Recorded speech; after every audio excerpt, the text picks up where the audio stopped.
أن سيدنا ومولانا محمدا عبده ورسوله أرسله الله تعالى إلى كافة للناس بشيرا ونذيرا وداعيا إلى الله بإذنه وسراجا منيرا صلى الله تعالى عليه وعلى آله وأصحابه وبارك وسلم تسليما كثيرا كثيرا. أما بعد، عن عبد الله بن عباس رضي الله تعالى عنهما عن النبي صلى الله عليه وسلم قال: لا تماري أخاك ولا تمازحه ولا تعده موعدا فتخلفه. رواه الترمذي. صدق الله مولانا العظيم وصدق رسوله النبي الأمي الكريم ونحن على ذلك لمن الشاهدين والشاکرین والحمد للہ رب العالمین. گرامی قدر سامعین، محترم بزرگ اور دوستوں، گزشتہ جمعے درمیان میں چونکہ ایک شکرانے کے طور پر سود سے متعلق کوئی باتیں تھیں، وہ عرض کر لیا تھا. اصل موضوع ہمارا 2-3 ہفتوں سے چل رہا ہے کہ گھر میں اختلافات کے اسباب اور ان کا تدارک وہ کیسے کیا جائے. اللہ تعالی ہمیں ان اختلافات کے اسباب کو سمجھنے اور ان سے بچنے کی توفیق نصیب فرما لے. اصل موضوع آج ہمارا یہی ہے، لیکن آج بھی بطور تمہید کے 5-7 منٹ کچھ اور باتیں. آپ کے علم میں بہت سے ساتھی جو ہمارے پرانے ہیں وہ تو جانتے ہی ہیں، لیکن جو نئے ساتھی ہیں وہ نہیں جانتے میں کہاں کا ہوں. میرا تعلق گلگت بلتستان سے. تو پاکستان کی جب تقسیم ہو گئی تھی تو 14 اگست کو پاکستان آزاد ہوا، اور تقسیم کے طریقہ کار میں سے یہ تھا کہ بعض ریاستیں ایسی تھیں انہیں آزادی تھی، خود مختاری تھی، وہ جدھر چاہتے الحاق کر لیتے. تو گلگت بلتستان میں ایک ایجنسی تھی، کشمیر کے ماتحت تھی، تو 14 اگست کو وہ آزاد نہیں ہوا. وہاں حکومت دوسروں کی تھی. وہاں کے لوگ لڑتے رہے اور پھر 1 نومبر کو گلگت والوں نے آزادی حاصل کی. تو آج گلگت بلتستان والوں کا، میرا نہیں، میں تو ابھی تو یہاں پنڈی کا ہو گیا ہوں. میں اپنے علاقے میں چلے جاتا ہوں، وہاں قصر پڑھتا ہوں، میں 2 رکعتیں پڑھتا ہوں، کیونکہ اب میں سب کچھ چھوڑ چھاڑ کر آ گیا. جس علاقے میں انسان پیدا ہوتا ہے تو اس کو وطن اصلی کہتے ہیں. وہاں زندگی میں ایک لمحے کے لیے بھی چلا جائے تو پھر وہاں پوری نماز پڑھنی ہوتی، لیکن اگر 2 شرطیں پائے جائیں تو وطن اصلی ختم ہو جاتا. فقہی مسئلہ ہے. ایک یہ کہ آئندہ کبھی وہاں جا کے بسنے کا ارادہ نہ ہو، آئندہ جا کر وہاں بسنے کا. ویسے تو شادی بیاہ میں، خوشی میں انسان جاتا رہتا ہے، لیکن مستقل رہنے کا ارادہ نہ ہو. اور دوسرے کہ کسی اور علاقے کو، کسی اور جگہ کو اپنا علاقہ بنا دیا، آئندہ میں نے یہیں رہنا، میرا جینا مرنا یہی ہے. تو جب تک میں اسلام آباد جامعہ محمدیہ مدرسے میں تھا تو میں اپنے علاقے میں جا کر وہاں پوری پڑھتا تھا، کیونکہ ایک شرط تھی کہ علاقے میں تو رہنا نہیں ہے، لیکن مدرسے میں مستقل رہائش میرے لیے مشکل تھی، تو وہ نیت پوری نہیں تھی. جب سے یہاں آیا ہوں اب جینا مرنا یہیں کا ہو گیا ہے، تو اس لیے اب میں علاقے میں جاتا ہوں 2 رکعت پڑھتا ہوں. لیکن بہرحال وطن ہے. تو آج ہمارے ہاں گلگت بلتستان میں یوم آزادی منائی جا رہی ہے. آزادی بہت بڑی نعمت. میں بہت مختصر 5 سے 7 منٹ لوں گا، زیادہ نہیں لوں گا. آزادی بہت بڑی نعمت، بہت بڑی نعمت. اور اس نعمت کی قدر پوچھنا کسی سے ہو تو پھر بلال سے پوچھیں نا رضی اللہ تعالیٰ عنہ، سلمان فارسی رضی اللہ تعالیٰ عنہ سے پوچھیں، انہیں ان کی قدر معلوم ہے. ایسے ہی پاکستان بننے سے پہلے جو حالات تھے متحدہ ہندوستان پر، وہ جو حالات تھے جن لوگوں نے قربانیاں دے کر، سچی بات یہ ہے کہ جب بھی وہ تاریخ پاکستان کی، پرانی تو دور کی بات ہے جس کے رہتے ہیں، یہاں والے جو ہے پاکستان ہجرت کر کے آتے ہوئے اپنے آنکھوں کے سامنے اپنی جوان بیٹیوں کی عزت لٹتے دیکھتے رہے، اپنے بچوں کو اپنے ہاتھ سے ذبح کیے. ایسے واقعات اپنے قدرت الشہاب نام سنا ہوگا آپ لوگوں نے، شہاب نامہ آپ دیکھ لیں، ایک مختصراً واقعہ اس نے لکھا ہے کہ جوان آدمی ایک وہاں سے آ رہا تھا، 3 بچیاں تھیں، 3 بچیاں. یہ قرآن نہیں پڑھ رہا، حدیث نہیں پڑھ رہا، میں آپ کے قدرت اللہ شہاب کے شہاب نامے کی بات بتا رہا ہوں. اب راستے میں تو عزت لوٹنی ہے، تو اب باپ ایک بچی جو ہے 15-16 سال کی ہے غالباً، باقی 2 بچیاں ہیں، ایک 7 سال کی، ایک اس طرح کی. تو باپ نے ان تینوں کو بلا کے جو ہے یہ بتایا کہ آنکھوں کے سامنے اس کی بجائے، میں جانتا ہوں قتل کتنا بڑا گناہ ہے، لیکن مجھ سے یہ برداشت نہیں ہوگا، میں اپنے ہاتھ سے ذبح کر دوں. 2 بچیوں کو اپنے ہاتھ کے سامنے، بڑی بیٹی کے سامنے ذبح کر دیں، اس کی بجائے 2 کو، اپنی بیٹیوں کو. اور تیسری نے کہا کہ ابا جی میں مردانہ لباس پہنوں گی، میں مرد بن کر ساتھ رہوں گی آپ کے ساتھ، مجھے ذبح نہ کریں. اس سے اگلا جملہ اس سے زیادہ خطرناک ہے، خدا کی قسم خطرناک ہے. وہ کہتا ہے کہ میں مان گیا، اس بڑی بیٹی کا مان کر جو ہے آیا، اس نے لباس پہنا، جیسے تیسے پہنچ گئے. الحمدللہ عزت بچا کر لاہور میں آ. میری وہ نوجوان لڑکی بہت خوبرو تھی، خوبصورت. ہمیں کیمپوں میں رکھا گیا تو یہاں کے لاہور کے نوجوان لڑکے ہمارے کیمپ کے باہر چکر لگاتے رہے میری بیٹی کے لیے. ان کافروں کی سے میں اپنی عزت بیٹی کی بچا کے لایا، ان مسلمانوں سے نہیں بچا سکا. یہ ہے بابا، یہ مسلمان ہیں جنہیں دیکھ کے شرمائے. وہ کہتے ہیں کہ ہم تو وہاں اس سے ہجرت کر کے آئے تھے، دارالکفر سے دارالاسلام کی طرف، کربلا سے کہیں اور نکل جائیں. ہم ایک کربلا سے آ کر دوسرے کرب و بلا میں مبتلا ہو گئے. لیکن بہرحال ان لوگوں سے پوچھو عزت آزادی کی جو ہے قدر کتنی ہے، تو آزادی بہت بڑی نعمت ہے، اللہ کا شکر ادا کرنا چاہیے. لئن شکرتم لازیدنکم. اب یہاں 2 باتیں سوچنا یہ ہے، ہم نے آزادی کس لیے حاصل کی تھی؟ ہاتھ تو ہمارے اس وقت بھی اس طریقے سے تھے، پاؤں بھی تھے، فلاں سب کچھ یہ تھی. آزادی کس چیز کی آزادی؟ کس سے؟ مادر پدر آزاد، جو چاہیں کرتے پھرے؟ یا یہ مانا تھا کہ ہم مسلمان قوم ہیں، وہ دوسرے کافر قوم ہیں، ہم ان سے آزادی لیں، اپنی مذہبی آزادی ہم اپنے اوپر، اپنے معاشرے میں قرآن و سنت کو، محمد مصطفیٰ صلی اللہ علیہ وسلم کی زندگی کو نافذ کریں. تو آزادی کا معنی پہلے والا یہی والا تھا. ہماری آزادی کا مطلب یہ تھا ہم ان غلاموں سے، انسانوں سے آزادی حاصل کریں، محمد مصطفیٰ صلی اللہ علیہ وسلم کی غلامی میں آ جائیں. یہ نہیں کہ ان سے آزادی لے کر جو ہر چیز سے آزاد ہو جائیں، یہ نہیں تھا. تو اگر آزادی کا مقصد حاصل ہو گیا ہے تو الحمدللہ، یا اللہ تیرا شکر کہنا چاہیے. اور اگر آزادی کا مقصد حاصل نہیں ہوا تو پھر استغفار، استغفر اللہ کرنا چاہیے، اور اس آزادی کے لیے، اس جو مقصد ہے اس مقصد کو حصول کے لیے قربانی دینی چاہیے. یہ ایک بات ہو گئی.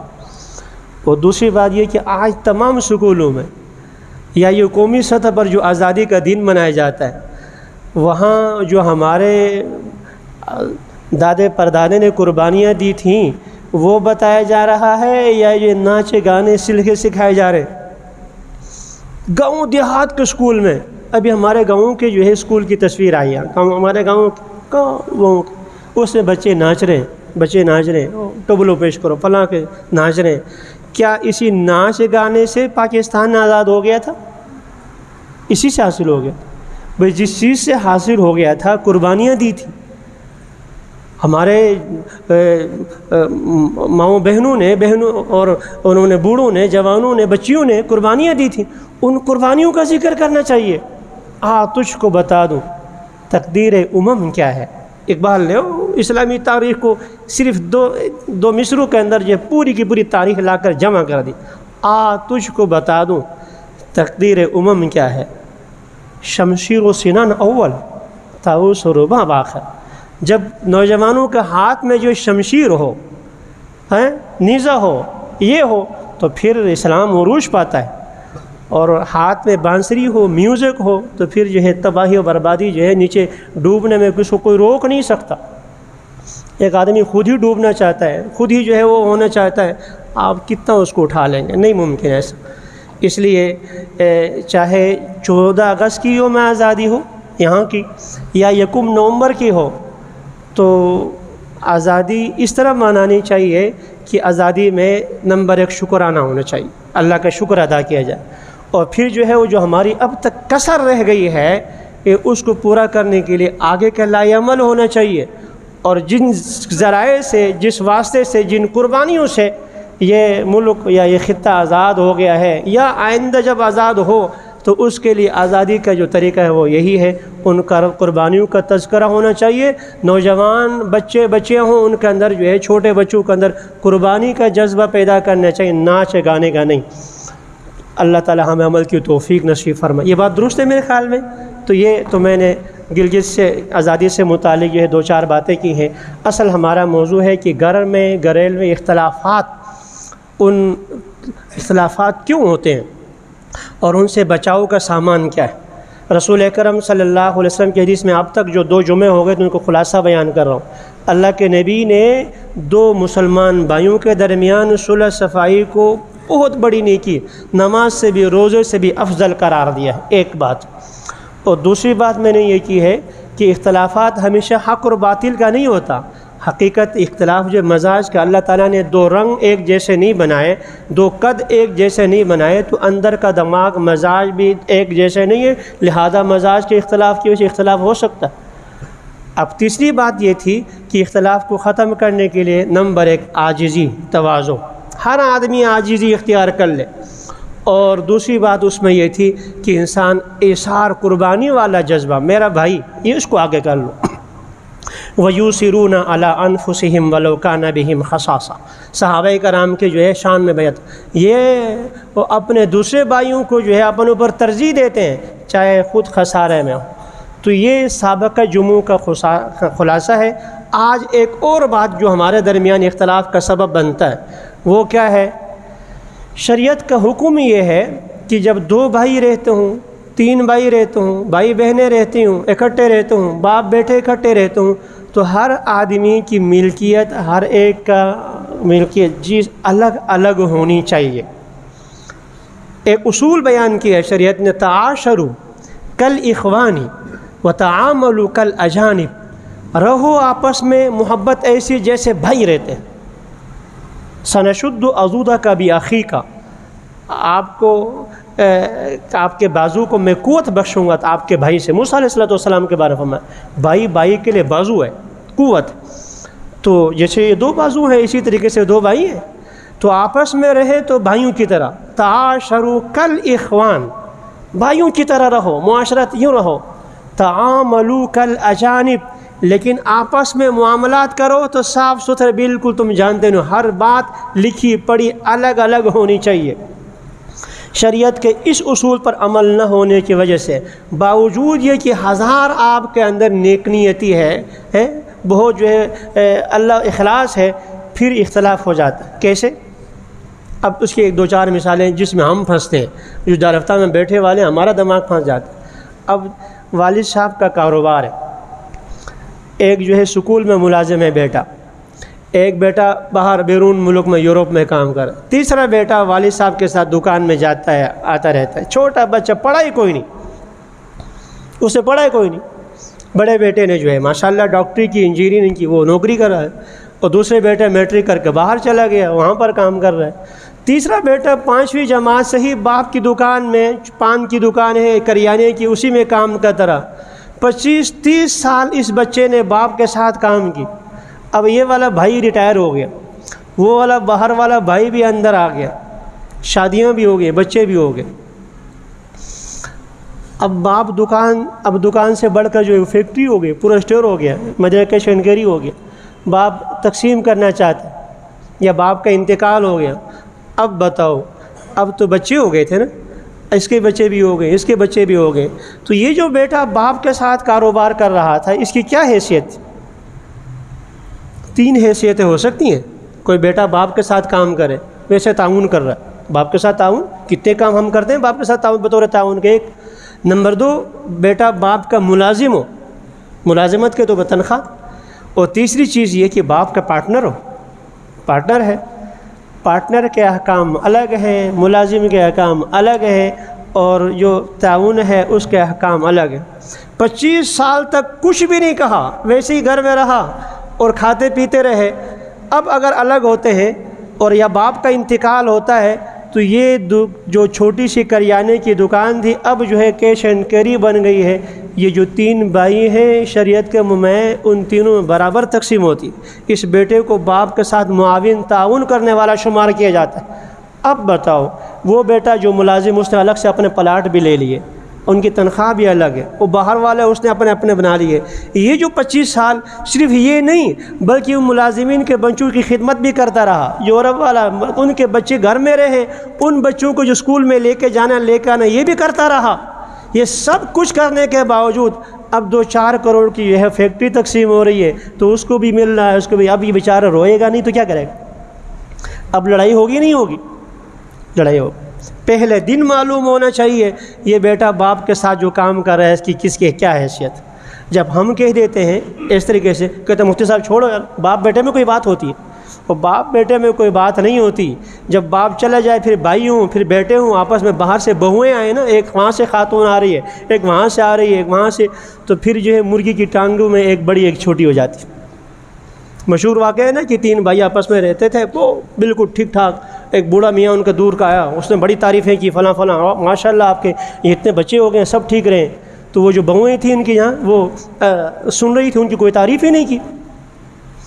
اگلے سال جب آیا تو گھر میں لڑائی الگ الگ۔ لڑائی کس بات پر؟ یہ گھر میں پرانے زمانے میں گھر میں جو ہے وہ کھانے کے بعد گوشت تقسیم ہوتا تھا۔ اب گوشت میں کیا تقسیم ہوا تو ایک نے دوسرے سے کہا کہ آپ نے میرے بیٹے کو چھوٹی ٹانگ دی، اپنے بیٹے کو بڑی ٹانگ دی۔ اب مرغی کی 2 ٹانگیں ہو تو برابر ہی تو ہوں گے اور کیا ہوں گے؟ ادھر سے اختلاف ہوا، لڑائی ہو گئی، بچے الگ الگ ہو گئے۔ جب وہ اگلے مرتبہ بابا آ گیا تو بابا نے دیکھا یہ حال ہے، تو ان تینوں جو ہے وہ بہویں تھیں، انہوں نے کہا کہ یہ ہے، ان کو سنبھال کے رکھنے والی ہم تھیں، اگر ہم ٹھیک نہ ہوتی تو ٹانگیں بھی الگ الگ ہو سکتی مرغی کی۔ تو جب یہاں سے آ گئی، اب بچے الگ ہوئے تو پھر اختلاف ہوتا ہے، بھائی الگ الگ ہو جاتے ہیں۔ پھر وہاں اختلافات، 2 بھائی آپس میں رہ رہے ہیں، باپ کا انتقال ہو گیا، 2 بھائی رہ رہے ہیں، ایک بھائی جو ہے ملازم ہے اور یا باہر کہیں کام کر رہا ہے، دوسرا بھائی یہاں پر ہے، اور یہ والا بھائی 24 گھنٹے یہ کام کرتا ہے۔ باہر والا صاحب جو ہے پیسے بھیج رہا ہے کہ مکان خرید لو، اس مکان سے جو 5 محلے کا مکان سے جو ہے وہ کام نہیں ہو رہا، پیسہ بھیجا مکان بھیج۔ اب پیسہ باہر والے کا لگ رہا ہے لیکن زمین یہ والا بھائی خرید رہا ہے اور تعمیر یہ والا بھائی کر رہا ہے، اور اسی کے نام پر، باہر والے کے بھائی کے نام پر ہی۔ یہ اصلاح والی بات کرو، ہوتا باہر والے کا نہیں، یہاں والا سارے اپنے نام کر دیتا ہے۔ میں ان لوگوں کی بدنیتوں کی بات نہیں کر رہا، میں خالص نیک نیت نیک صالح لوگوں کی باتیں کر رہا ہوں۔ یہ بیچارہ باہر والے بھائی کے نام پر ہی زمین خریدتا ہے اور مکان بناتا ہے، ڈبل اسٹوری 3 اسٹوری، پورا 1.5 سال لگا۔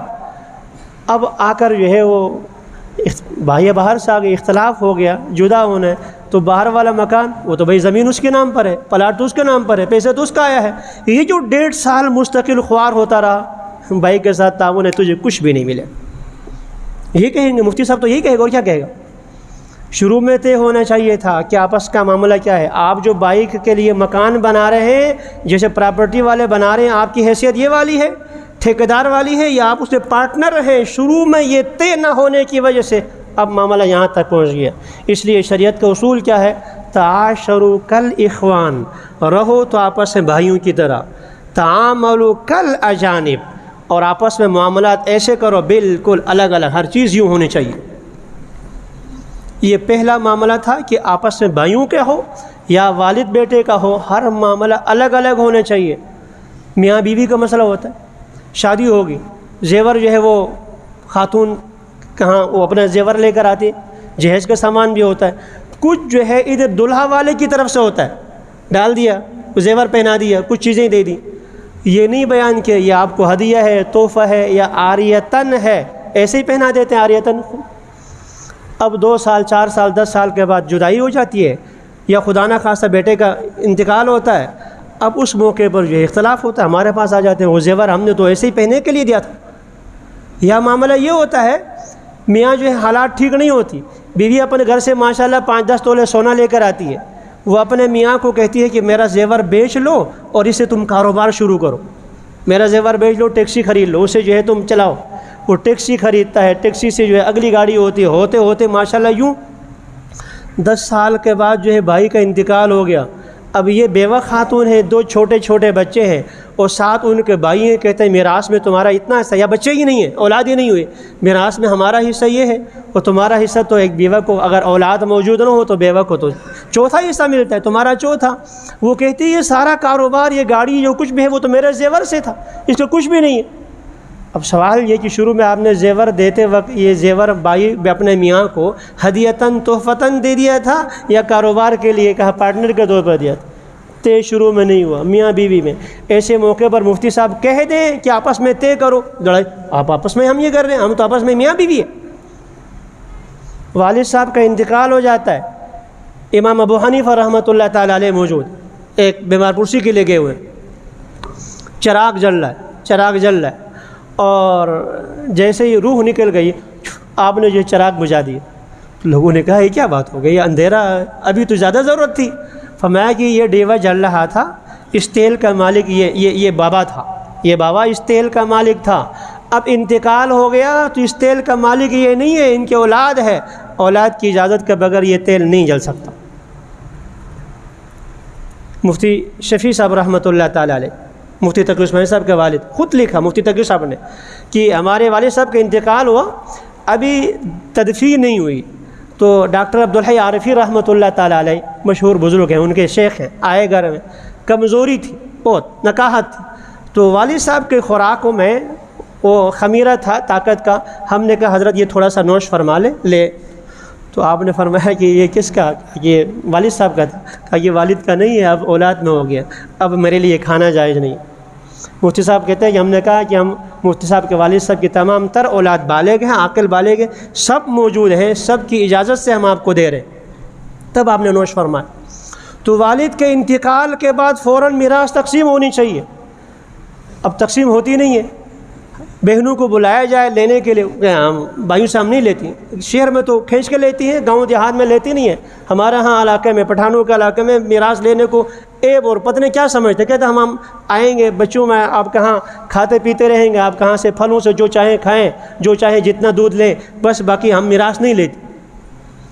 ایک پڑی گزر گئی، اگلی پڑی میں آئی، اور پھر جو ہے رشتے کی بات ہو گئی، انہوں نے ان سے رشتہ مانگا، انہوں نے ان سے رشتہ نہیں دیا، اب لڑائی ہو گئی، اب جو ہے ماموں کی میراث فلاں کی بات ہو رہی۔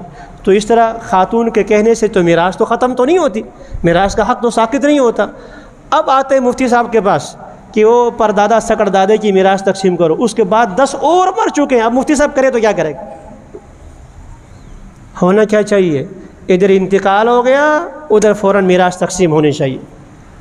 شریعت کے چھوٹے چھوٹے چیزوں پر یہ بات یاد رکھیں، شریعت کا کوئی مسئلہ چھوٹا ہے ہی نہیں، لیکن ظاہری طور پر جس کو ہم چھوٹا کہتے ہیں، یہاں بارہا میں نے عرض کیا ہے، کوئی گناہ چھوٹا ہے ہی نہیں، کوئی نیکی چھوٹی ہے ہی نہیں۔ جس نیکی کو اللہ نے قبول فرما لیا، جس نیکی کو قبول فرمایا، وہ نیکی بڑی ہے، بظاہر چھوٹی سمجھو، اور جس نیکی کو اللہ نے رد فرمایا۔ حکیم الامت تھانوی رحمۃ اللہ تعالیٰ نے لکھا، ایک بڑھیا بیمار ہو گئی تھی تو مجھے بلایا گیا کہ وہ تو کوئی اور زبان بول رہی ہے، کوئی زبان بول ہمیں سمجھ میں نہیں آ رہی، بالکل دیہاتی ان پڑھ خاتون، تو وہاں چلا گیا تو وہاں وہ کہہ رہے کہ جاء رجلانی ابیضانی، 2 آدمی میرے سامنے ہیں، وہ ایسی باتیں کر رہی ہیں اور انتہائی سفید براق لباس میں پہنے ہوئے، عربی میں، ان کو تو نہیں پتہ کون سی زبان بول رہی ہے، عربی میں کہہ رہی ہیں، 2 سفید براق میں آئے ہوئے کہہ رہے ہیں، اور وہ مجھے کہہ رہی ہیں، نہیں ہوا وہ بے خودی میں کہہ رہی ہیں، یہ مجھے کہہ رہی ہیں کہ یا ایتھا النفس المطمئنہ ارجعی الی ربک راضیۃ مرضیہ، یہ خاتون پڑھ رہی ہے، یہ خاتون۔ انتقال ہو گیا، میں نے پوچھا اس خاتون کا کوئی عمل، کیا کام کرتی؟ خاتون کا وفات کے وقت ان کا کھلے آنکھوں فرشتوں کا زیارت اور ساتھ ان کی باتیں یہ نقل کر لینا۔ تو انہوں نے کہا کہ کوئی عمل تو نہیں، نماز بھی دیہات میں کام کاج کرتی تھی، نماز بھی کوئی اتا پتہ کچھ بھی نہیں تھا، بہت کم کوئی سلسلہ ہو۔ ایک بات ہے، جہاں اذان ہو فوراً سر پر دوپٹہ باندھ کر مکمل پردہ، اور صرف خود نہیں بلکہ گھر کی بچیوں پر بھی پردہ ڈالتی تھی۔ اللہ کا نام لیا گیا، اللہ کے نام کی عزت لاج۔ اللہ کو کیا ہے، چھوٹی سی نیکی پسند آ جائے تو معاف فرما دے، چھوٹی سی نیکی معاف، اور خدا نہ خواستہ اللہ پکڑ لے تو پھر بڑی سی بڑی نہیں. تو اس لیے شریعت کا کوئی حکم چھوٹا نہیں ہے، نیکی کوئی چھوٹی چھوٹی نہیں ہے، لیکن ظاہری اعتبار سے، عمل کرنے کے اعتبار سے، تکلیف کے اعتبار سے ہم کہتے ہیں یہ چھوٹی نیکی چھوٹا گناہ، اور بڑی نیکی بڑا گناہ. تو ایسے ہی یہ جو معاملات ہیں بظاہر چھوٹے چھوٹے مسائل جن میں زیادہ تکلیف نہیں، زیادہ مشکلات نہیں. اور والد کے انتقال کے بعد میراث تقسیم کرو، فوراً آسانی، ہر ایک کی نسبت الگ الگ. مفتی شفیع صاحب رحمۃ اللہ تعالیٰ کے خود فرماتے ہیں، مفتی تقی صاحب دامت برکاتہم، کہ آخری دنوں میں جب گھر میں ہم کھانا لے کے آتے کمرے میں جہاں مفتی صاحب رہتے تھے، تو مفتی صاحب کھانے کے بعد فوراً کہتے تھے یہ برتن باہر لے کے جاؤ. 5-7 منٹ بھی اگر رہ جائے تو بہت سخت ناگواری کا اظہار فرماتے تھے. اگر کوئی کتاب لے کر آ جائے تو فوراً دیکھنے کے بعد کہیں سے باہر لے کے جاؤ. ہمیں تعجب ہوا، ابھی گھر سے برتن لایا ہے، دوسرے کمرے سے یہاں لایا ہے، وہ کھانے کے بعد تھوڑی دیر میں لے کے جائیں گے، کیا حرج ہے؟ پوچھ لیا حضرت اس میں راز کیا؟ فرمایا کہ اصل بات یہ ہے، یہ جو اس کمرے میں اس بیماری کی حالت میں ہوں، یہ چارپائی جس میں رہتا ہوں، لیٹا ہوا ہوں، اس کے علاوہ یہ جو چیزیں میں نے اپنے وصیت نامے میں یہ لکھ رکھا ہے، اس کمرے کے اندر کی جو چیزیں ہیں میں ان کا مالک ہوں، اس کے باہر کی کسی چیز کا میں مالک نہیں، میں نے سب تیرے ماں کا نام کر دیا. یہ سب بقیہ جتنی میری چیزیں ہیں سب جس کو دینا تھا دے دیا ہے، بقیہ میری اشیاء گھر کے اندر جو چیزوں کا میں مالک تھا، چاہے بستر ہوں چاہے فلاں ہوں، میں سب تیری ماں کے نام کر دیا ہے، ان کا ہے. جس کمرے کے اندر چیزیں میری ہیں. اب یہ برتن سامنے لایا گیا، یہ کتاب لائی گئی، نامعلوم اس کو یہاں سے باہر نکالنے سے پہلے میری روح نکل جائے، اور وصیت میں تو یہ لکھا ہوا کہ کمرے کے اندر کی چیزیں میری ہیں، اس کی میری ملکیت سمجھی جائے. خوف خدا اگر ہو تو یہ بات ہوتی، خوف خدا ہو تو یہ والی بات ہوتی ہے، اور خوف خدا نہیں تو پھر رشوت سے، حرام چیز سے بڑا پلازہ بنانے کے بعد ھذا من فضل ربی، ھذا من فضل ربی یہ لکھا جاتا ہے، الحمدللہ اور یہ بسم اللہ اور پتہ نہیں کیا کیا لکھا جاتا ہے. لیکن خوف خدا ہے تو بال برابر.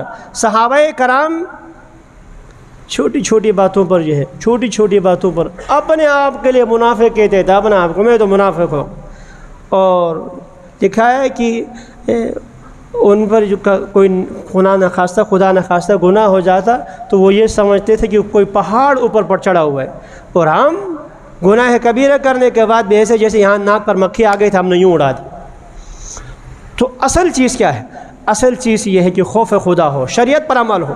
تو یہ 2-4 چیزیں میں نے عرض کی کہ آپس کے اختلافات کے سبب میں سے ایک یہ سبب بھی ہے کہ گھروں میں ملکیت واضح نہیں ہے. ہمارے یہاں جتنے ساتھی بیٹھے ہیں، میں کسی کی طرف، مجھے کیا پتہ آپ میں سے کسی کی کتنے بھائی ہیں، مجھے نہیں معلوم، بیٹھے رہتے ہیں. آپ ہر آدمی اگر تھوڑے سے آنکھیں بند کر کے دیکھ لیں نا، سوچ لے کہ میرے گھر کے اندر جو چیزیں ہیں کیا ہم نے برابر کی ہوئی ہیں؟ کیا ہم جو بھائی آپس میں رہتے ہیں کیا ہم نے والد صاحب کی میراث تقسیم کی ہوئی ہے؟ کیا میں نے والد صاحب کے جو ہے انتقال کے بعد بہنوں کو حصہ دے رکھا ہے؟ حصے والی تو بات کی بات ہے، میں تو وہ بات کر رہا ہوں جو نیک صالح اچھے لوگوں کے اندر خرابی ہے، وہ جو ہڑپ کرنا، حلال حرام کی تمیز، ان کے نہیں بات کر رہا. میں تو بالکل پہلے صف میں نماز پڑھنے والے، ہم جو مولوی سمجھے جانے والے ہیں، دیندار کہنے والے، ان کی بات کر رہا ہوں. ان کے اندر یہ چیز نہیں ہے. اور پھر بات ہوتی ہے بعد میں جا کر چھوٹی سی بات پر، اور شیخ سعدی بابا رحمۃ اللہ علیہ فرماتے ہیں کہ وہ فارسی کا جملہ ٹھیک لگتا ہے، اردو میں تو نہیں، عربی فارسی میں سوئی کو کہتے ہیں، سوئی کو پیل، اور ہاتھی کو کہتے ہیں فیل. ہاتھی کو فرماتے ہیں جب کہیں بند ٹوٹ رہا ہو تو شروع میں سوئی لگا لو، پیل، تو بھی وہ بند ہو جاتا ہے، اور بعد میں جب کھل جائے نا تو فیل پورا ہاتھی بھی رکھ دو تو اب تو اس نے راستہ بنا دیا، نکل جاتا ہے. تو والد صاحب کے انتقال کے وقت شروع میں چھوٹی سی بات ہوگی، یا بھائی آپس میں جو ہے کاروبار شروع کر رہے ہیں تو شروع میں چھوٹی سی بات ہوگی، وہ چھوٹی سی سوئی سے ٹھیک ہو جائے گی. اور اب والد صاحب کے ساتھ کاروبار کیا تھا، اس وقت 1 لاکھ روپے لگا تھا، اور اب جو ہے 5 کروڑ کا ہو گیا. اس بچے بھائی نے ایک نے جو 30 سال بائک والد صاحب کے ساتھ لگا لیے، اب اس بیچارے کے دل پر کیا گزرے گی؟ بات ادھر سے چلی تھی کہ گھروں کے اندر اختلافات کیوں ہوتے ہیں، تو اختلافات کو ختم کرنے کا سبب کیا ہے؟ شریعت پر عمل کریں گے اختلافات ختم ہو جائیں گے. اللہ تعالیٰ میں اور آپ سب کو شریعت پر عمل کرنے کی توفیق نصیب فرما لے. وآخر دعوانا الحمد للہ رب العالمین.